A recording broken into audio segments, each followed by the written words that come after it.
Road side காளான், மதுரை ஜிகர்தண்டா, அப்புறம் நம்ம சின்ன வயசில் சாப்பிட்ட இந்த ஸ்வீட் பன் இதெல்லாம் துபாயில் கிடைக்குதுன்னு சொன்னால் விடுவோமா?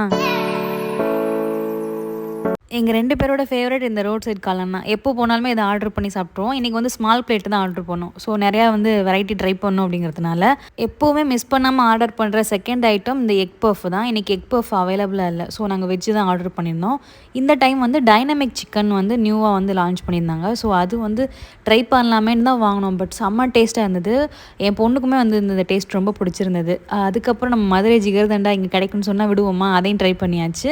இது மட்டும் இல்லாமல் நம்ம ஊரில் கிடைக்கிற எல்லா ஸ்நாக்ஸ் வெரைட்டியும் இங்கே அவைலபிளாக இருக்குது. நம்ம ஊர்லேருந்து வாங்கிட்டு வரணுங்கிற தேவையே இல்லைங்க. இங்கேயே நம்ம எல்லாமே வாங்கிக்கலாம். பழனி பஞ்சமரத்துலேருந்து நம்ம சின்ன வயசில் சாப்பிட்ற ஜாம் ரோல் கேக், தொதல், அல்வா, முந்திரி பக்கோடா, பானிபூரி மாதிரி சாட் ஐட்டம்ஸும் அவைலபிளாக இருக்குது. ஸோ எங்களுக்கு பிடிச்சதை சாப்பிட்டுட்டு தேவையானதை பார்சல் வாங்கிட்டு வீட்டுக்கு வந்துட்டோம். ஸோ இவங்களோட லொக்கேஷன் நான் கீழே கமெண்ட் பண்ணுறேன். இந்த பேக்கரியில் ஆல்ரெடி ட்ரை பண்ணியிருக்கீங்களான்னு சொல்லி கீழே கமெண்ட் பண்ணுங்கள்.